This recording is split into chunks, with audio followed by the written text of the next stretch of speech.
Losing your first 20 pounds on a plant-based diet isn't as difficult or as complicated as you might currently think.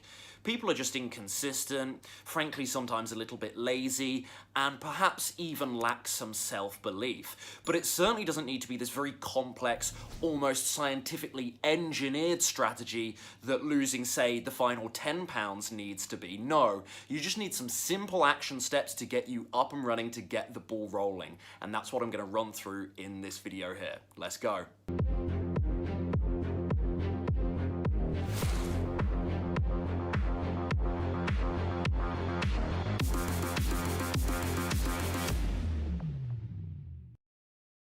It's Ryan Adams here from naturalweightlossmastery.com and ryanadamscoaching.com.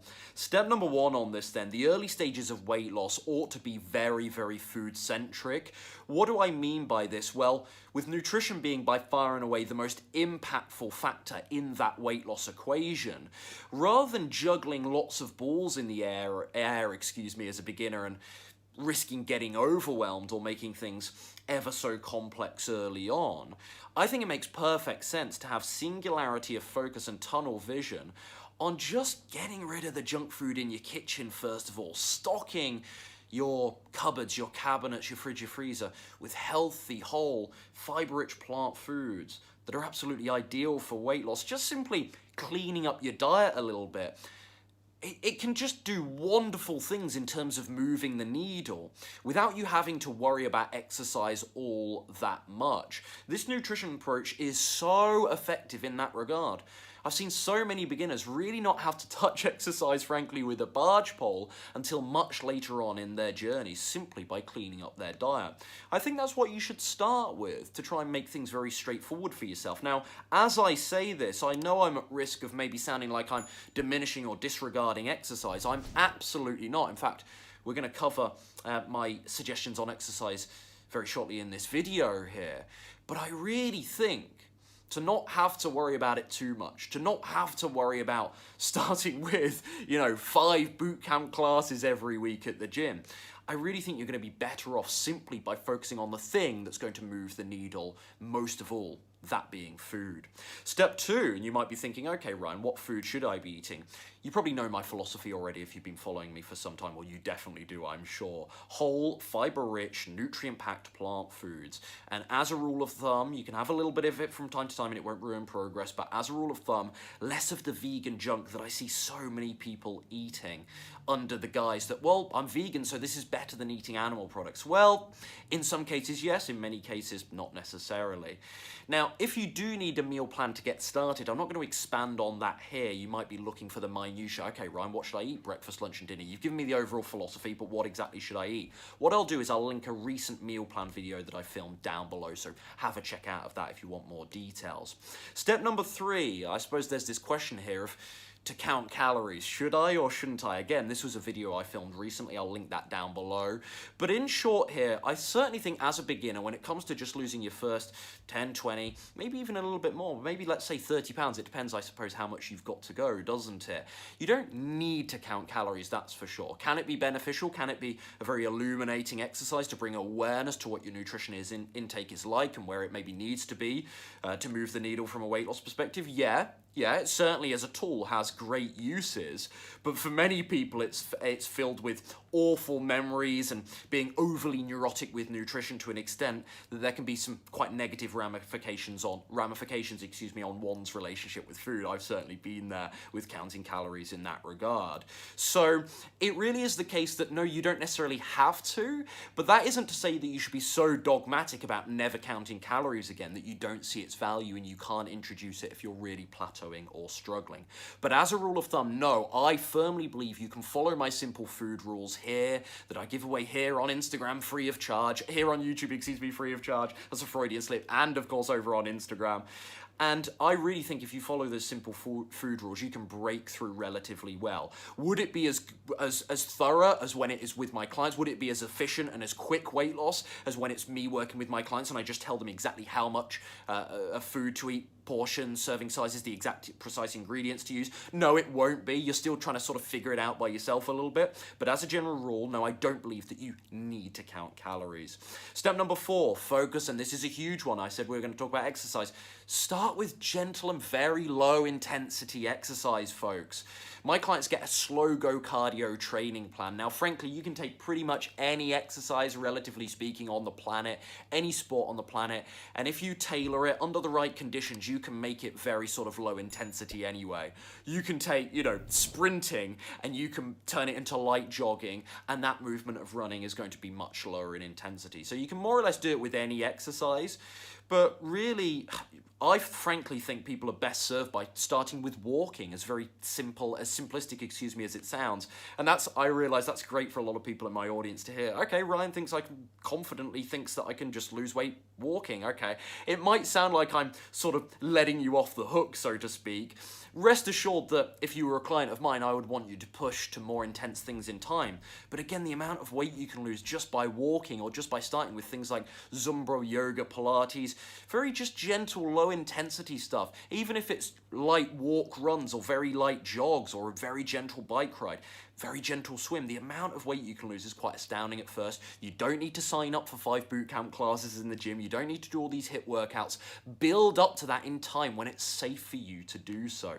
Number 5, as I say, this sort of links to the previous point, but reserve that high impact, high intensity training for later on in your weight loss journey. Again, this video is just designed for the beginner. So if you're at the more intermediate or advanced stage, this probably doesn't apply to you.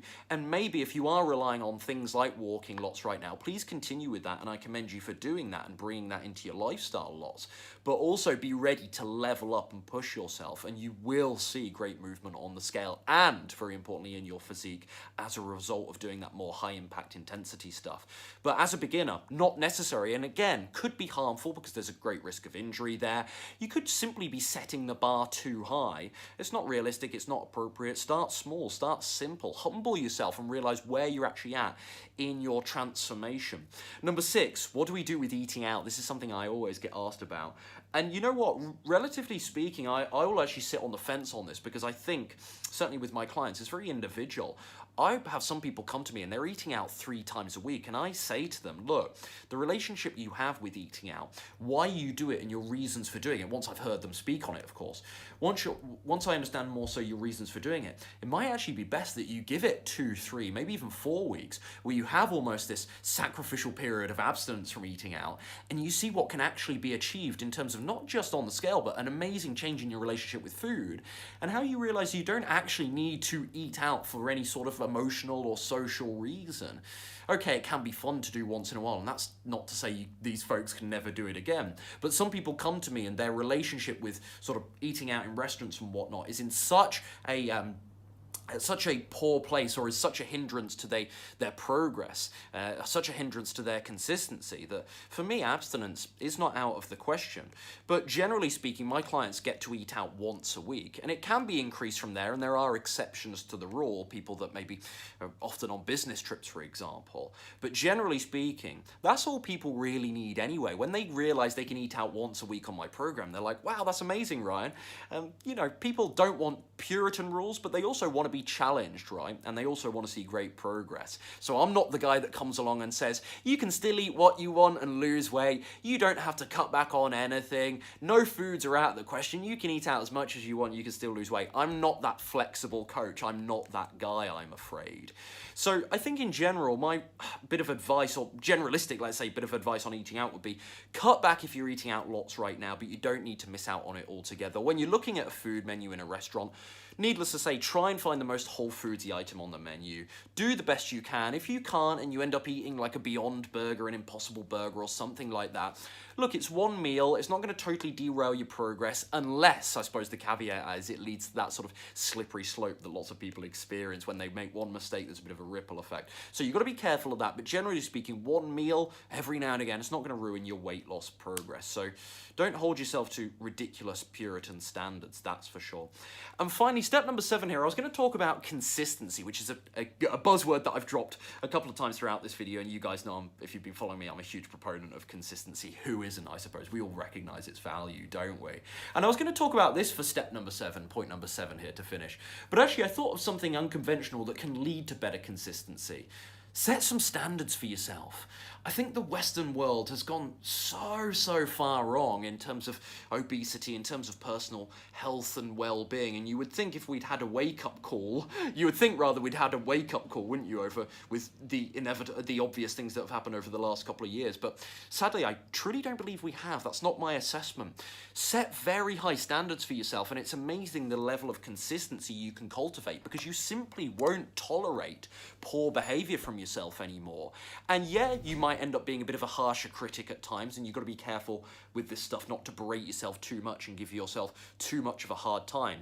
But I would say, generally speaking, in terms of nutrition, in terms of people holding their health to a high standard, most of the people around me here in the UK, they're very, not necessarily around me, but most of the people you meet, they're very soft. They're very soft in terms of standard setting, in terms of willpower around food, in terms of some of just the ways they talk about food and fantasize about it and place it on a pedestal. They're very weak to it. And, you know, I've been there, so I'm certainly not saying that necessarily in a patronizing or condescending manner, even though it'll perhaps sound a bit like that. But if you get some standards, and if you level up, if you start having some convictions about your actions, it really is incredible what you stop tolerating, the sort of behavior you're able to better call yourself out on in the moment, and get mindful by bringing attention to those previous times where you were unaware or mindless when you were eating. Standards can really change the game. So level up, start visualizing your ideal future self, and it's amazing how you can hold yourself to a high esteem in that regard, and that will start really filtering through to your actions. If you want some help and you're done trying to figure this out for yourself, well, hopefully this video has helped. But if you are tired of figuring it out by yourself, and you want to lose your first 20 pounds in the following 12 weeks, check out my Vegan Slim and Sustain coaching program, where I help vegans and plant-based dieters through this process without having to count their calories or do extreme amounts of endless exercise. Simply go to ryanadamscoaching.com, that's ryanadamscoaching.com, or simply click the link in my bio to learn more about my coaching program. But for now, hope the information in this video helped. See you soon.